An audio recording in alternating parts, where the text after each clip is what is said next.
Hello, আসসালামু আলাইকুম everyone, welcome to my channel.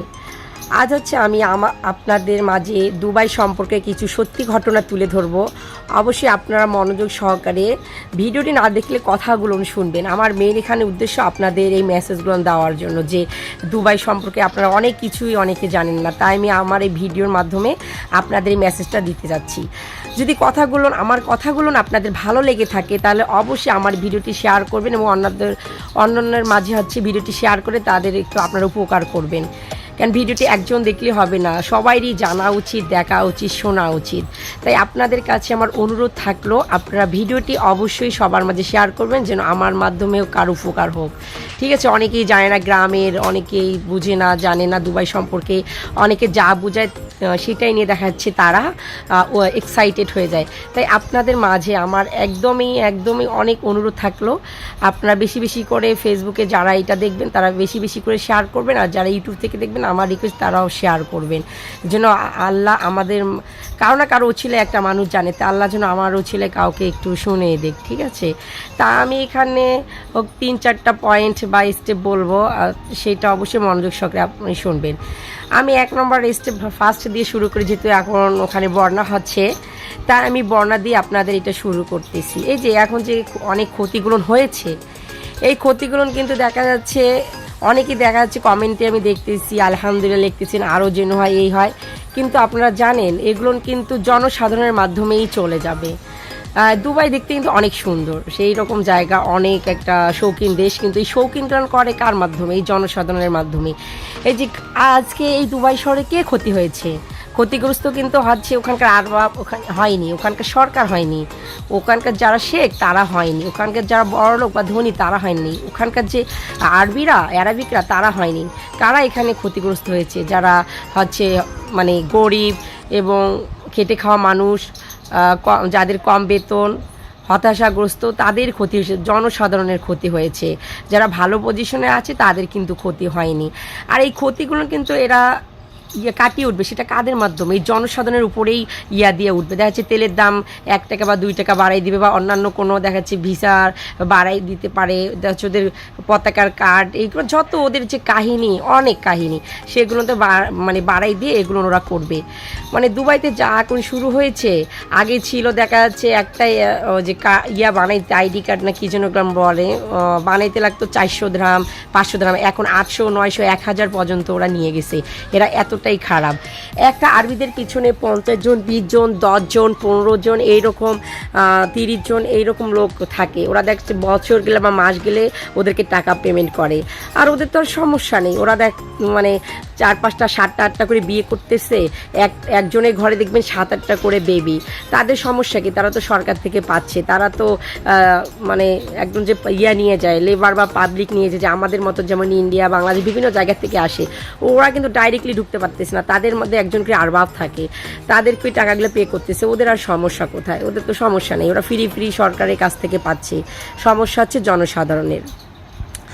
তাই জানি না এবার যে কিসের উপর দাম বাড়ায় এরা এই ক্ষতিটা পূরণ করে নেবে, এক উপরালাই জানে। ঠিক আছে, যদি ওদের মধ্যেই আল্লাহ কিছু করতো তাহলে দেখা যাচ্ছে না দুবাই শহর ঠিকই গজব নাজির হলো, কিন্তু না, এগুলো পড়তেছে আমাদের মতো জনসাধারণের মানুষ। ঠিক আছে, আর এখন এখানে কারা ক্ষতিগ্রস্ত হচ্ছে? যারা ওই যে দেখা যাচ্ছে লেবার, অনেকের এই যে মনে করেন যারা বাসায় মাসে মাসে টাকা পাঠায়, তারা দেখা যাচ্ছে কাজ করতে পারছে না, এই না ওই না, কি একটা অবস্থা। অনেকের ফ্যাক্টরি, অনেকের গাড়ি ডুবাই গেছে, তারাই বুঝতেছে। 1 নম্বর পয়েন্ট আমি শেষ করলাম, এখন হচ্ছে এখানে আমি 2 নম্বর পয়েন্ট বলবো। 2 নম্বর পয়েন্টটা হচ্ছে কি, এই যে যারা যে দুবাই যাওয়ার জন্য এক্সাইটেড, যারা দুবাই যাওয়ার জন্য এক্সাইটেড হন, আমি আবারও বারবার বলতেছি ভিডিওটি ভালো করে দেখবেন, না দেখলেও ভালো করে কথাগুলো শুনবেন, কথাগুলো শুনে তারপর আপনারা ডিসাইড করবেন। ঠিক আছে, তো 2 নম্বর পয়েন্ট যেটা বলতে চাচ্ছি, যারা দুবাই যাওয়ার জন্য হচ্ছেন এক্সাইটেড হয়, তারা দেখা যাচ্ছে কি অনেক দালালের খপ্পরে পড়ে, যে এত টাকা মেন কিন্তু দুবাই ভিসা লাগাইতে লাগে 1 লাখ মেবি 30,000 না 20,000 টাকা লাগে, 1,30,000-20,000 টাকা। কিন্তু ওরা নেয় কত করে? ওরা একজন দালাল দেখাচ্ছে 3 লাখ 4 লাখ 5 লাখ 2.5 লাখ পর্যন্ত নেয়। আমার কথা, যারা দুবাই যাবেন তারা নিজস্ব যাদের লোক আছে বা খুবই খুবই খুবই একদম রিলেটিভ, মানে খুবই বিশ্বাসের লোক, তাদের মাধ্যম ছাড়া আপনারা যাবেন না। এখন বিশ্বাসের নিজের মধ্যে ছাড়া যারা বিশ্বাসের লোক তারাও কিন্তু দেখা যাচ্ছে ওরাও 2 নম্বরই করে। তাই নিজের যারা আছে তাদের উপর ফার্স্ট আল্লাহর উপর বিশ্বাস করবেন, তারপর দ্বিতীয় তাদের উপর বিশ্বাস করবেন। তাছাড়া কোনো বন্ধু বান্ধব বা হচ্ছে অমুক সমুক না আপনার এত টাকা লাগে এরকম বলবে, হোক টোটাল লাগবে খরচ টরচ সহ 1,80,000 বা 2 লাখ এইরকম লাগবে। কিন্তু অনেকে দেখা যাচ্ছে অনেক টাকা নেয় যে বলা বাহুল্য। এখানে দালালরা দেখা যাচ্ছে দালালের চক্রে পড়ে অনেকেই ক্ষতিগ্রস্ত হয়েছে। বলে কি এই ফ্যাক্টরিতে কাজ দিবে, এই কোম্পানিতে কাজ দিবে, ওই রেস্টুরেন্টে দিবে, বাট কি কোনো কিছুই না। তারা কি করে দিন শেষে এয়ারপোর্টের ওখানে যে ওরা মানে কান্না করা শুরু করে, খেয়ে না খেয়ে থাকে, কি যে অবস্থা। লাস্টে দেখা যাচ্ছে অনেকে এমন কোম্পানি দেয় যে টাকা দেয় না, কাজ করে নিচ্ছে 2-3 মাস 4 মাস টাকা দেয় না, এই দেয় না, কি একটা যে সমস্যার মধ্যে পড়ে আমরা নিজেই এই চোখ দিয়ে দেখেছি। ইনশাল্লাহ আমরা অনেক জায়গায় ঘুরি, অনেক কিছু দেখি এয়ারপোর্টে বনানো জায়গায় অনেক দুঃখের কথা শুনি যে এই কাহিনীগুলো করে। অনেকে দেখা যাচ্ছে যে টাকা নিল বা কাজ করলো না, আর যারা দেখছে চাপের মধ্যে পড়ে কোনো রকম তারা নিয়ে যেয়ে ওদের সঙ্গে দেখা নাই, কথা নাই, কোনো কিছু নাই, ফোন ধরে না, ফোন বন্ধ করে রাখে, এই ধরনের সমস্যাগুলো বেশি ফেস করে। আমাদের একটা ঘটনা বলি, এক ছেলে আসছিল, বলছে কি একটা কোম্পানিতে কাজ মানে দিবে। পরে উনি আসার পর আর ওই লোকটাকে খুঁজে পায় না। পরে ভাগ্য ভালো, আমার হাজব্যান্ডের বন্ধুরা অনেক ভালো, একজনকার ভাগ্যে পড়ছে, এক ভাইয়া মনে হয় সানি ভাইয়া না কার, ওই ভাইয়াটার কথা মনে নেই। এখন সে কী করবে? এখন ওর খাওয়া দাওয়া তো একটা ছেলের পিছনে অনেক টাকা লাগে, ওখানে থাকতে কিন্তু অনেক টাকা লাগে, ওখানে কেউ কাউকে ফ্রি দেয় না। পরে আমাদের ফ্যাক্টরিতে মনে হয় 27 জন 26 জন কর্মচারী। তা আমার হাজব্যান্ডকে বলতেছে যে এখন কী করি। তা আমাদের তো কোনো পদ খালি নেই আমাদের ফ্যাক্টরিতে। তারপর ওকে আপাতত দিছি, মানে আমার এক কাকা আছে আশরাফ কাকা, তার মানে সে মানে ইয়ার কাজ করে, আয়রনের কাজ করে, তাকে হেল্প করছে। আর দেখা যাচ্ছে ঝাড়ু টাড়ু ঘরে ওগুলান যে একটু হয় মোছামুছি, মানে এই নোংরা গেলান ডাস্টবিনটা তোলার জন্য করছে, তাকে একটু খাওয়া থাকা ফিরিয়ে দিয়েছে, বাট বেতন দেয়নি, কারণ সে তো কোনো কাজ জানে না, বেতন দেয়নি। ওর মাঝে থাকতে যে ভাইয়াটা ওকে নিয়ে গেছিলো, সানি ভাইয়া মেবি মানে হেল্প করতেছে। ওই সানি ভাই বলতেছে আমার এক বোনের কি যেন বলছে ভাসুর, তার একটা হচ্ছে দোকান খুলবে, সেখানে যাও। তা আল্লাহ ওদের রহম করুক, উনি নতুন এসে দোকান খুললো, অবশ্যই ওদের 2-3 জন লোক লাগবে। পরে ওই ভাইয়াটাকে ওখানে দিয়ে ওনার মাধ্যমে ভিসা টিসা সব লাগে, ওখানে খাওয়া থাকা ফ্রি, আবার বাংলাদেশের 30,000-25,000 টাকা স্যালারি পাচ্ছে। তাই এইরকম কয়জন কাকে হেল্প করবে? এইরকম তো কেউ কাউকে হেল্প করবে না, তাই না? এই যেমন আমার এখন ভিডিওটি অন্ধকার, সেই যারা না জেনে যাবেন এই অন্ধকারের মতোই থাকবে, ঠিক আছে?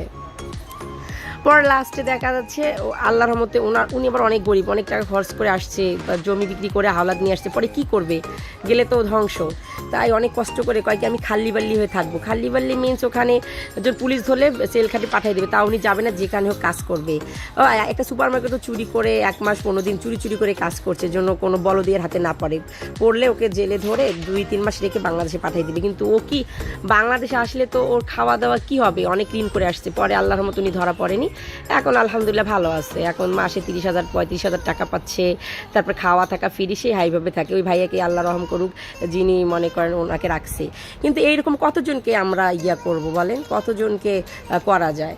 তাই ভাইয়ারা যারা আপনারা আসবেন, অবশ্যই আপনারা ভেবে চিন্তে আসবেন যে ঠিক মতো আপনাদের কাগজ দিচ্ছে নাকি, কোম্পানির কাগজ নেবেন, কোম্পানির হচ্ছে সাথে ভিডিও কলে কথা বলবেন, ফ্যাক্টরি দেখবেন, ভালো করে ডোনেশন দিয়ে ভালো করে কাগজপাতি দেখে তারপর আসবেন। দালালকে কখনোই টাকা দিবেন না।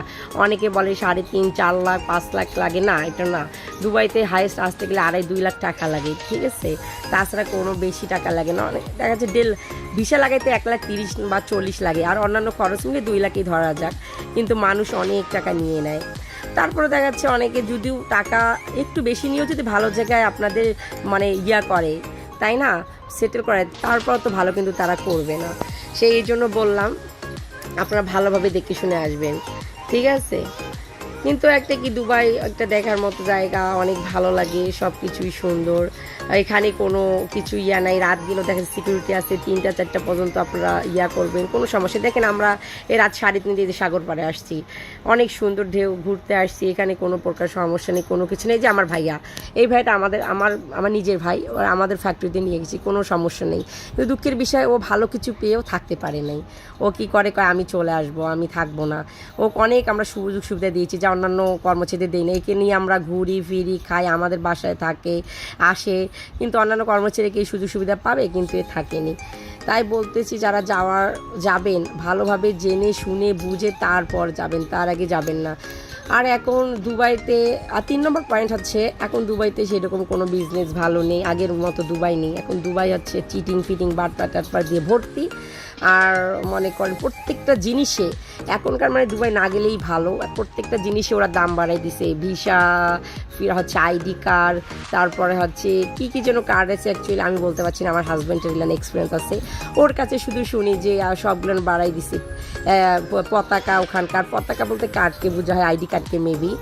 এই যে এইরকম ওরা করে, ঠিক আছে, যা ওরা তো নিজেদের ইয়ে দিয়ে করবে না, অন্যের ওপর ইয়া করতেছে, অনেকে মজবুরিত হয়ে থাকতেছে, কি করবে আর। এই জন্য তাই সবাইকে বলতেছি, আমার ভিডিওটি যদি আপনাদের ভালো লেগে থাকে বা কথাগুলো ভালো লেগে থাকে, অবশ্যই আমার চ্যানেলটিকে সাবস্ক্রাইব করবেন। আর বেশি বেশি করে আমি আপনাদের কাছে অনুরোধ করতেছি, ভিডিওটি বেশি বেশি করে শেয়ার করবেন, ঠিক আছে। যারা আপনাদের মাধ্যমে বা আমার মাধ্যমে যে তাদের উপকার হয়, অনেকে দেখা যাচ্ছে অলরেডি দালালকে দিবে বা দিচ্ছে বা যাবে, প্রস্তুতি নিচ্ছে, দুবাই শহর, স্বপ্নের শহর যাব, এরকম যদি প্রস্তুতি নিচ্ছে, প্লিজ প্লিজ আপনারা তার আগে এই ভিডিওটি সবার মাঝে শেয়ার করে দেন, তারা হচ্ছে দেখুক ভিডিওটি, যে যাওয়ার আগে এদেরকে দেওয়া উচিত কি না, ইয়া করা উচিত কি না, ঠিক আছে। তা সবাই আমার জন্য দোয়া করবেন। কারো যদি কিছু উপকার করে থাকি এর মাধ্যমে, তা আপনাদের কাছে আমার দোয়া চাওয়া ছাড়া কিছু নেই। তাই যেতে যেতে আবারও বলি, ভেবে চিন্তে দুবাই যাবেন, নিজের মানুষ থাকলে তারপর বুঝে শুনে দুবাই যাবেন। দুবাই কিন্তু বাহিরে প্রচণ্ড গরম, বাহিরে কাজ করতে পারবেন না, অনেক অনেক গরম, কি যে একটা অবস্থা জানেন আপনারা দুবাই শহর। তা আলহামদুলিল্লাহ আপনাদের দোয়ায় আমরা ভালো আছি, ভালোভাবে থাকতেছি, খাচ্ছি। দোয়া করবেন যেন আরও ভালো ইয়াতে চলে যায়। তা আপনারা সবাই ভালো থাকবেন, সুস্থ থাকবেন। আবারও বলবো, ভিডিওটি বেশি বেশি করে শেয়ার করেন, সবাইকে দেখার সুযোগ করে দেন, ঠিক আছে। আপনি যেমন উপকারিত হলেন, তারাও যেন উপকারিত হয়। তা ভালো থাকবেন, সুস্থ থাকবেন। আসসালামু আলাইকুম।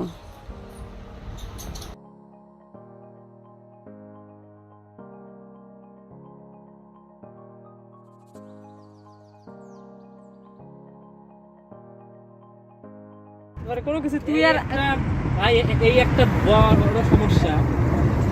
ওই মানুষ মাত্রই ভুল, শয়তান কখনো ভুল কেউ করে না।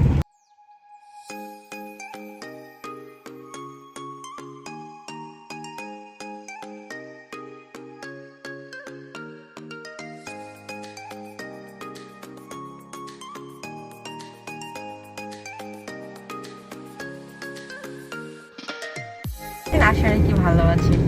আজ হচ্ছে ফ্রাইডে, আমরা নামাজ পড়তে যাচ্ছি। আজ একটা হচ্ছে নতুন মসজিদে, এখানে তো আমরা আসছিলাম মনে হয়, ইয়া ভাই আসছেন, আলী ভাই বসবো, এইটা কি সেই। তাই আজকে নতুন একটা মসজিদ আপনাদের দেখাচ্ছি, সুন্দর।